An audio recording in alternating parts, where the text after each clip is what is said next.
इसमें हमारा सबसे पहला एग्जाम्पल आता है।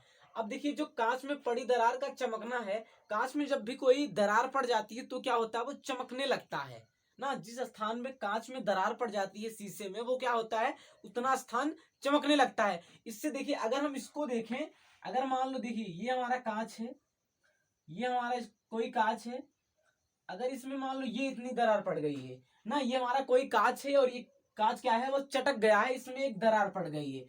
ये हमको देखने पर क्या होता है, हमको चमकता हुआ दिखाई देता है। क्यों?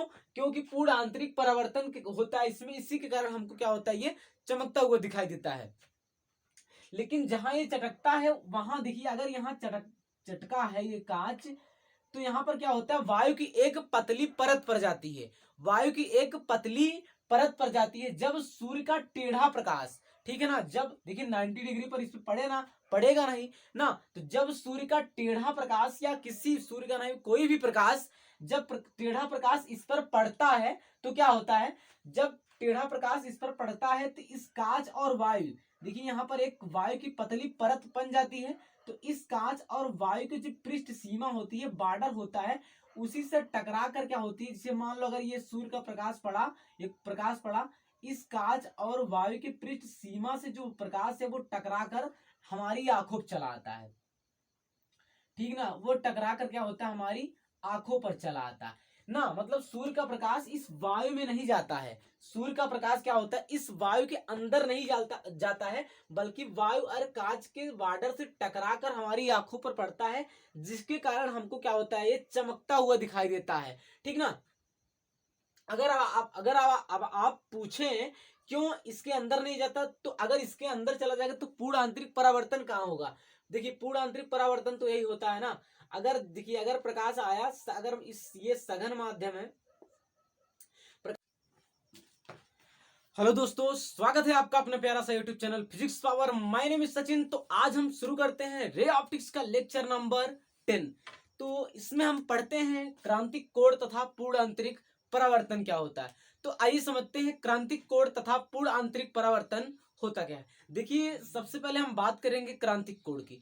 अगर हम क्रांतिक कोण को समझे तो बेसिकली अगर इसको एक डायग्राम के थ्रू समझते हैं तो ज्यादा आसानी होगी, ठीक ना। तो सबसे पहले हम क्या करेंगे, कोई एक माध्यम कंसीडर कर लेते हैं, ठीक ना। कोई एक माध्यम जो सघन माध्यम है। कौन सा माध्यम? सघन माध्यम। हम कोई एक सघन माध्यम कंसीडर कर लेते हैं, माना कि ये कोई एक सघन माध्यम है, ठीक ना। ये कोई एक सघन माध्यम, इसको हम यहां लिख सकते हैं क्या, सघन माध्यम। ये हमारा सघन माध्यम, ये हमारा सघन माध्यम है, ठीक ना। अब देखिए जब प्रकाश की किरण, जब प्रकाश की कोई किरण सघन माध्यम से, देखिए जहां पर लाइट इंसिडेंट होती है वहां पर हम क्या करते हैं, एक नॉर्मल ड्रा कर लेते हैं, इसको हम सभी जानते हैं, ठीक ना। जहां पर लाइट इंसिडेंट करती है वहां पर हम तुरंत एक नॉर्मल ड्रा कर लेते हैं।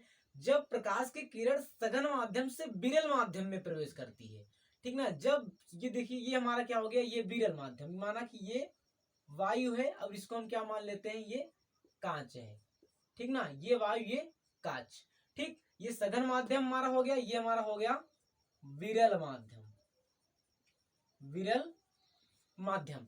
अब देखिए जब प्रकाश की किरण सघन माध्यम से विरल माध्यम में प्रवेश करती है, वो क्या करती है, अभिलंब से दूर हट जाती है, अभिलंब से दूर हट जाती है, इसको बोलेंगे एंगल आर, इसको बोलेंगे एंगल आई, ठीक। कुछ कुछ तो अभिलंब से दूर हट जाती है, लेकिन कुछ क्या होता है, वो रिफ्लेक्ट हो जाती है।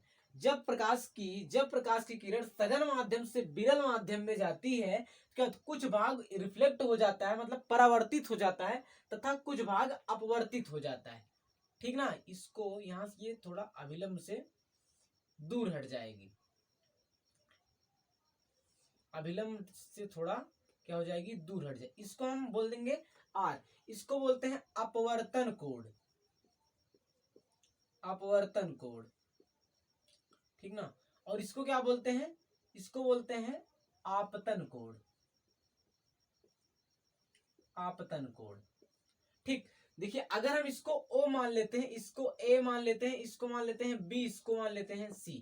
अब देखिए यहां से हमको मिलेगा, जब कोई प्रकाश की किरण OA सघन माध्यम से विरल माध्यम में, देखिएगा जब कोई प्रकाश की किरण ओए सघन माध्यम से विरल माध्यम में प्रवेश करती है तो उसका कुछ भाग, देखिए कुछ भाग एसी रिफ्लेक्ट हो जाता है, परावर्तित हो जाता है, तथा कुछ भाग ए बी क्या होता है, वो अपवर्तित हो जाता है। लेकिन ये एसी जो है अल्प भाग, बहुत प्रकाश की कम मात्रा, थोड़ी सी मात्रा क्या होती है, परावर्तित होती है, नहीं तो बाकी लाइट क्या होती है, वो अपवर्तित हो जाती है। इसको बोलते हैं अपवर्तन कोण आर, तथा इसको आई को क्या बोलते हैं, आपतन कोण। तो इस स्थिति में हम देखेंगे कि जो हमारा आर होगा वो आई से बड़ा है। देखिए R is greater than I, मतलब जो आर है वो आई से बड़ा है। अगर हम इसको फिगर ए मान लेते हैं, ठीक ना, यहां से समझ में आया इतनी बातें ना। अब देखिए अगर हम बात कर रहे हैं हम क्रांतिक कोण की, तो आगे हम क्रांतिक कोण समझेंगे कहाँ है, ठीक ना। तो ये इतनी बातें समझ में आई ना, आर जो होगा, आर का मान आई से बड़ा होगा। लेकिन अगर हम अगले फिगर में बात करेंगे, फिगर बी में, इसको फिगर ए मान लेते हैं। अगर हम फिगर बी में बात करेंगे, देखिए देखिए ये जो चीज है, अगर हम देखिए इस एंगल को इधर खींचेंगे तो ये वाला एंगल जो है वो इधर जाएगा। इस एंगल का मान जितना बढ़ाएंगे इस एंगल का मान उतना बढ़ जाएगा। इसको इधर खींचेंगे तो ये उधर बढ़ जाएगा ना। मतलब आई बढ़ाने पर आर का मान क्या होगा, बढ़ जाएगा। मतलब आपतन कोण बढ़ाने पर अपवर्तन कोण आर का मान बढ़ जाएगा, ठीक। तो इसको हम फिगर 2 के थ्रू से देखते हैं, ठीक ना। अब यहां पर हम क्या करेंगे, एक माध्यम, सघन माध्यम यहां पर हम फिर लेते हैं, ठीक ना। ये हमारा हो गया सघन माध्यम, ठीक। अब देखिए जो प्रकाश की किरण यहां पर हम आई का मान क्या कर देंगे, बढ़ा देंगे। यदि हम आई का मान बढ़ा दें तो आर का मान क्या परिवर्तन होगा, ठीक ना। तो ये हो गया हमारा इंसिडेंट लाइट ना, मतलब आने वाली किरण जहां आती है वहां एक नॉर्मल ड्रा कर देते हैं। अब देखिए अगर हम आई का मान बढ़ा देते हैं, इसका मान हम क्या कर दें, बढ़ा दें। अगर हम इसका मान बढ़ा देते हैं तो इसका आर का मान जो होता है वो हमारा बढ़ जाता है। अगर हम मान लेते हैं आई का मान हम इतना बढ़ाएं कि आर का मान कितना हो गया, 90 डिग्री हो गया। आर का मान इसके साथ 90 डिग्री का कोण बना लिया। इस आई का मान हम इतना बढ़ाएं कि आर का मान जो हो जाएगा वो 90 डिग्री हो जाएगा। कितना हो जाए, वो 90 डिग्री हो जाए, ठीक ना। और कुछ लाइट क्या हो जाए, वो रिफ्लेक्ट हो जाए यहां से, कुछ लाइट रिफ्लेक्ट हो जाए तथा आर का मान इसके साथ ही 90 डिग्री का कोण बना लेती है, ठीक ना। इसको बोलते हैं एंगल आई ना। अब ये क्या हो गया हमारा एंगल आर, जो इसके साथ 90 डिग्री का कोण बना लिया। ये क्या है, अपवर्तन आपतन कोण है। ये हमारा हो गया आपतन कोण। तब देखिए यहां से ये जो आई होगा, मतलब सघन माध्यम में, देखिए ये हमारा कौन सा माध्यम है, ये हमारा सघन माध्यम है, सघन माध्यम है, ठीक ना। देखिए सघन माध्यम में यहां से हम क्या लिख पाएंगे, अब देखिए यही जो एंगल इसके साथ 90 डिग्री का कोण बनाएगा इसको हम बोलते हैं सी। यहीं से होता है क्रांतिक कोण का जन्म। इसी सी को क्या बोलते हैं, क्रांतिक कोण, क्रांतिक कोण, ठीक ना। इसी सी को हम क्या बोलते हैं, क्रांतिक कोण बोलते हैं ना। मतलब सघन माध्यम में बना वह आपतन कोण। देखिए ये सघन माध्यम हो गया, इसको हम क्या बोलते हैं, आपतन कोण। सघन माध्यम में बना वह आपतन कोण जिसका क्या, जिसके लिए विरल माध्यम में बने अपवर्तन कोण का मान 90 डिग्री होता है, उसको हम क्या बोलते हैं, क्रांतिक कोण कहते हैं, जिसको हम सी से प्रदर्शित करते हैं, ठीक ना। क्रांतिक कोण सी कहते हैं। बात समझ में आया ना। इससे क्या बोलते हैं, क्रांतिक कोण। मतलब क्या, क्रांतिक कोण किसे कहेंगे, क्रांतिक कोण मतलब आपतन कोण का मान इतना बढ़ाएं ना, मतलब सघन माध्यम में बना आपतन कोण, वह आपतन कोण जिसके लिए विरल माध्यम में बना अपवर्तन कोण 90 डिग्री होता हो, उसको क्या बोलते हैं, क्रांतिक कोण बोलते हैं। यहां से क्रांतिक कोण का जन्म होता है, ठीक ना। इसको हम फिगर मान लेते हैं बी। अब हम बात करेंगे, देखिए क्रांतिक कोण तथा टोटल इंटरनल रिफ्लेक्शन, पूर्ण आंतरिक परावर्तन क्या होता है। तो अगर हम इसको फिगर 3 से समझना चाहें, इसको हम अगर फिगर 3 से समझना चाहें, देखिए यहां पर हम बना लेते हैं, ये माध्यम हो गया हमारा, ठीक ना। ये हमारा हो गया माध्यम। अब देखिए अब जो लाइट इंसिडेंट होगी लाइट जहां इंसिडेंट हुई वहां पर हम क्या करते हैं, एक नॉर्मल ड्रा कर देते हैं। ठीक ना, इसको हम सभी जान रहे हैं। यहाँ पर हम एक नॉर्मल ड्रा कर दिए। ठीक ना। अब देखिए यहाँ पर पूर्ण आंतरिक परावर्तन क्या होता है। देखिए अगर हम इस आई का मान क्रांतिक कोण से थोड़ा अधिक बढ़ा दे, मतलब अगर इसको हम मान लेते हैं, देखिए कंसीडर है, मान लेते हैं अगर इसको हम 24 मान लेते हैं, तो पूर्ण आंतरिक परावर्तन के लिए अगर हम इस आई का मान जो है आपतन कोण को क्रांतिक कोण से थोड़ा ज्यादा ना, अगर ये 24 है तो इसको हम क्या कर दें, 25 कर दें, थोड़ा क्या करें, ज्यादा बढ़ा देते हैं, तो क्या होता है, ये लाइट क्या करता है, ये रिफ्लेक्ट हो जाती है। ये लाइट आती है, मतलब जिस माध्यम से आती है उसी माध्यम में लौट जाती है। अगर सघन माध्यम से आई तो सघन माध्यम में लौट गई, मतलब थोड़ी सी भी लाइट का क्या हुआ, अपवर्तन नहीं हुआ, उससे हम क्या कहेंगे, पूर्ण आंतरिक परावर्तन। मतलब जितनी भी लाइट आई पूरी लाइट क्या हुई, चली गई। इसको हम क्या बोलते हैं, पूर्ण आंतरिक परावर्तन बोला जाता है। ठीक ना, ये एंगल आई हो गया, ये भी एंगल आई होगा। ठीक ना, जितनी लाइट आई पूरी लाइट क्या हो गई, रिफ्लेक्ट होके चली गई। इसको बोलते हैं पूर्ण आंतरिक परावर्तन बोलते हैं। ठीक ना, ये नॉर्मल था हमारा, ये लाइट ओ ए बी, ये हमारी लाइट सी बी। ठीक ना, तो यहां से बातें निकल कर आई क्या होता है पूर्ण आंतरिक परावर्तन और क्रांतिक कोण। तो क्रांतिक कोण किसे कहेंगे, सघन माध्यम में बना हुआ आपतन कोण, सघन माध्यम में बना हुआ आपतन कोण जिसके लिए विरल माध्यम में बना कोण अपवर्तन कोण 90 डिग्री होता है। और पूर्ण आंतरिक परावर्तन क्या कहेंगे, पूर्ण आंतरिक परावर्तन उससे कहेंगे जिसमें क्या, जितनी भी लाइटें आने वाले इंसिडेंट रे हो वो अगर क्रांतिक कोण से ज्यादा उसका मान हो जाए तो पूरी लाइट क्या होती है, रिफ्लेक्ट हो जाती है ना। अगर क्रांतिक कोण से ज्यादा इसका मान हो जाए, आई का मान, तो पूरी लाइट रिफ्लेक्ट होकर चली जाएगी, और इसको हम क्या बोल देंगे, पूर्ण आंतरिक परावर्तन बोल देंगे। ठीक ना, इतना उतार लीजिए आप।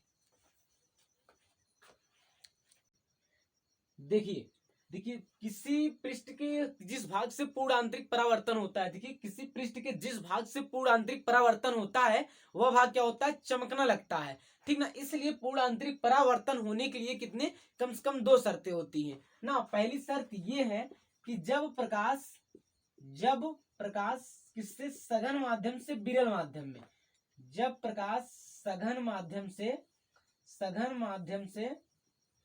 विरल माध्यम में जा रहा है, सघन माध्यम से विरल माध्यम में जा रहा हो, विरल माध्यम में जा रहा हो, पहली शर्त ये। दूसरी शर्त ये है, देखिए दूसरी, पूर्ण आंतरिक परावर्तन तभी होगा जब इस आई का मान इस आई के मान से ज्यादा हो, क्रांतिक कोण से ज्यादा हो। अगर ये 24 है तो ये 25 हो, तभी क्या होती है, टोटल जो इंसिडेंट लाइनें होंगी वो रिफ्लेक्ट हो जाएंगी, कोई लाइट अपवर्तित नहीं होगी, तभी तो होगा पूर्ण आंतरिक परावर्तन। मतलब आपतन कोण आई क्रांतिक कोण सी से बड़ा हो, क्रांतिक कोण से बड़ा हो। ठीक ना, तो पूर्ण आंतरिक परावर्तन होने के लिए कितनी शर्तें हैं, 2 शर्तें। पूर्ण आंतरिक परावर्तन किसी पृष्ठ से तभी होगा जब प्रकाश सघन माध्यम से विरल माध्यम में जा रहा हो, तथा या नहीं, मतलब दोनों शर्तें होनी चाहिए ना, जब प्रकाश सघन से विरल माध्यम में, तथा क्या, आपतन कोण क्रांतिक कोण से बड़ा होना चाहिए, तभी पूर्ण आंतरिक परावर्तन होगा, अन्यथा पूर्ण आंतरिक परावर्तन नहीं होगा। ठीक ना, तो इसको आप उतार लीजिए। ठीक, पूर्ण आंतरिक परावर्तन के अनुप्रयोग, तो इसमें सबसे पहले आता है हमारा कांच में पड़ी दरार का चमकना। तो कांच में पड़ी दरार का चमकना, इसमें हमारा सबसे पहला एग्जांपल आता है।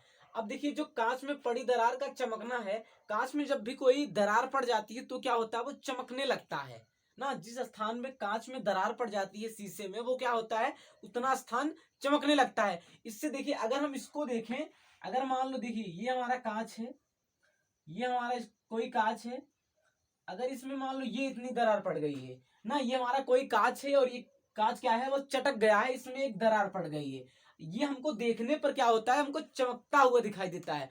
क्यों, क्योंकि पूर्ण आंतरिक परावर्तन होता है इसमें, इसी के कारण हमको क्या होता है, ये चमकता हुआ दिखाई देता है।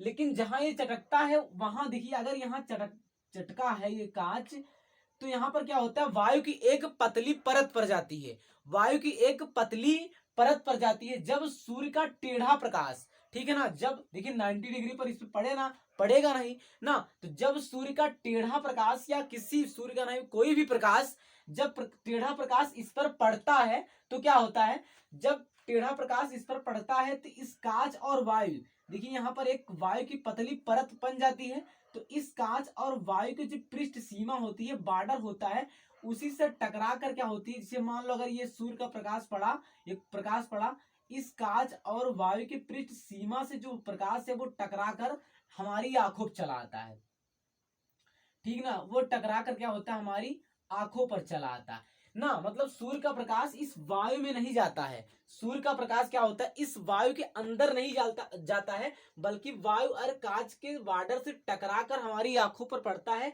जिसके कारण हमको क्या होता है, ये चमकता हुआ दिखाई देता है, ठीक ना। अब आप पूछें क्यों इसके अंदर नहीं जाता, तो अगर इसके अंदर चला जाएगा तो पूर्ण आंतरिक परावर्तन कहाँ होगा।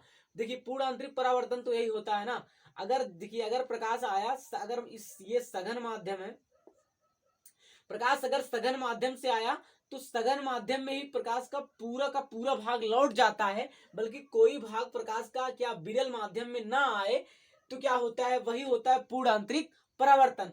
और देखिए जहां पर प्रकाश का जिस पृष्ठ पे पूर्ण आंतरिक परावर्तन होता है वो पृष्ठ चमकता हुआ दिखाई देने लगता है, ठीक ना। देखिए ये प्रकाश पूरा का पूरा लौट जाएगा, कोई प्रकाश अगर ये सघन माध्यम, मतलब ये कांच मान ले, इसको हम मान लेते हैं वायु, जब कांच से वायु में प्रकाश नहीं आएगा तभी तो पूर्ण आंतरिक परावर्तन होगा। उसी प्रकार यहाँ क्या होता, देखिए कांच, जब प्रकाश की किरण आई कांच पर पड़ा, कांच से क्या इसके वायु के अंदर नहीं प्रवेश करेगी, मतलब सघन से विरल में, कांच से वायु में नहीं आएगी। अगर कांच से वायु में आ जाएगी तो यहाँ पर पूर्ण आंतरिक परावर्तन ना होगा और क्या हमको कांच चमकता हुआ नहीं दिखाई देता। लेकिन ये प्रकाश की अपनी प्रॉपर्टी है कि क्या होता है, ये इसके वायु के अंदर नहीं जाता, बल्कि इस कांच और वायु के पृष्ठ से टकरा कर हमारी आंखों पर पड़ता है, जिसके कारण यहाँ पर क्या पूर्ण आंतरिक परावर्तन होता है, और जिसी के कारण हमको कांच में पड़ी दरार जो होती है वो चमकती हुई दिखाई देती है, ठीक ना।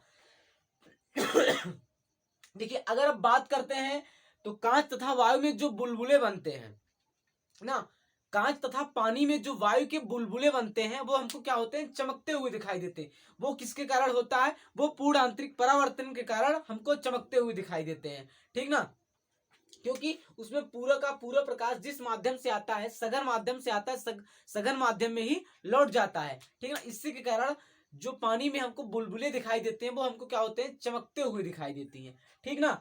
तो अगर आपसे पूछा जाए कांच में पड़ी दरार का चमकना किसके कारण होता है, पूर्ण आंतरिक परावर्तन, प्रकाश का परावर्तन, प्रकाश का अपवर्तन, प्रकाश का विवर्तन, तो आप बताएंगे कांच में पड़ी दरार का चमकना पूर्ण आंतरिक परावर्तन के कारण होता है, ठीक।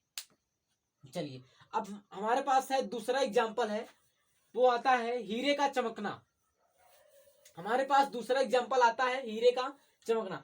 तो देखिए सबसे पहले हीरे का चमकना, कोई भी चीज अगर, कोई भी पृष्ठ अगर चमक रहा है तो इसका मतलब है उसमें पूर्ण आंतरिक परावर्तन हो रहा है, ठीक ना। अगर हीरा चमक रहा है तो प्रकाश सघन से आता है और सघन माध्यम में ही लौट जाता है, ठीक ना।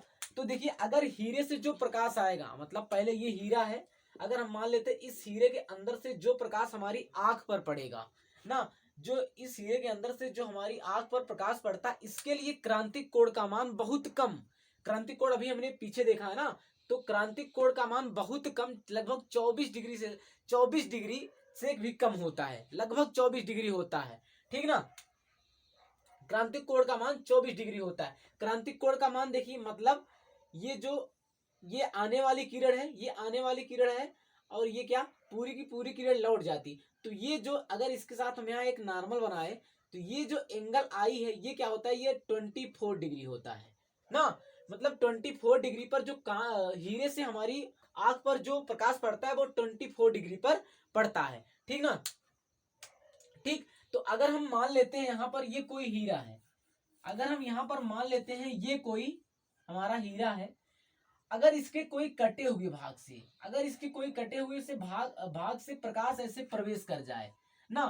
देखिए प्रकाश जब प्रवेश कर जाता है तो प्रकाश यहाँ टकराता है, यहाँ से क्या यहाँ टकराएगा, यहाँ से यहाँ टकराएगा, यहाँ टकराएगा, यहाँ टकराएगा। Angle of incidence and angle of reflection का रूल फॉलो करते हुए ये क्या होगा, बार बार इसी हीरे के अंदर क्या करेगा, बार बार टकराएगा ना, और निकल नहीं पाएगा। बार बार क्या होगा, पूर्ण परावर्तित होगा और निकल नहीं पाएगा। जहां पर क्रांतिक कोण, देखिए जहां पर आपतन कोण आई का मान 24 से कम हो जाएगा, वहीं पर क्या होगा, प्रकाश निकलता है। इसीलिए जो हीरा होता है हमको लगभग अधिकतर चमकते हुए दिखाई देता है, क्योंकि इसमें जो एक बार प्रकाश अंदर इसके अंदर चला जाता है तो परावर्तित होते रहता है ना, क्योंकि आपतन कोण का मान 24 होता नहीं है, और आपतन कोण का मान 24 होगा नहीं तब तक वो निकल नहीं पाएगा। इसका मतलब 24 का मतलब देखिए, ये आने वाली किरण है, मान लीजिए ये किरण हीरे के अंदर प्रवेश कर गई, ठीक ना। ये हमने आपको बताया हीरे से बाहर जो किरणें आती है वो 24 अंश पे आती हैं, ठीक ना।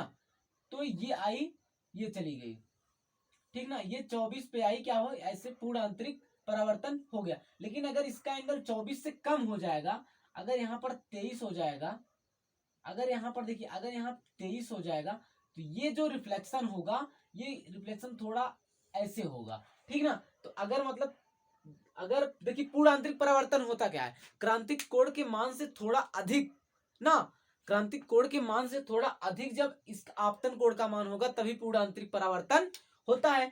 तो अगर यहाँ पर देखिए, अगर यहाँ पर इसका मान 24 अंश है, 24 अंश पे अगर यहाँ पर क्या होगा, हीरे से प्रकाश बाहर आएगा, अगर 24 से कम हो जाएगा, 24 से कम हो जाएगा, अगर यहाँ पर 23 हो जाएगा, जब आपतन कोण का मान यहाँ 23 हो जाएगा, तभी क्या इस हीरे के अंदर से प्रकाश निकल पाएगा, वरना निकल नहीं पाएगा ना। इसीलिए अधिकतर जो हीरा होता है वो हमको चमकता हुआ दिखाई देता है, क्योंकि प्रकाश इसमें घुसता है तो बार बार परावर्तित होते रहता है, ठीक ना। अगला हमारा आता है रेगिस्तान में मरीचिका, ठीक। तो जानते रहिए हीरे का चमकना किसके कारण होता है, पूर्ण आंतरिक परावर्तन के कारण होता है। अब आता है हमारा रेगिस्तान में मरीचिका। देखिए रेगिस्तान में मरीचिका मतलब होता है, वहां पर गर्मियों के समय में क्या होता है, पेड़ पौधे की जो परछाई नीचे बनती है वो दूर से देखने पर एक भ्रम हो जाता है कि यहाँ पर कोई तालाब है, यहाँ पर पानी है, उसे कहते हैं रेगिस्तान में मरीचिका बोलते हैं। ये किसके कारण होता है, पूर्ण आंतरिक परावर्तन के कारण होता है।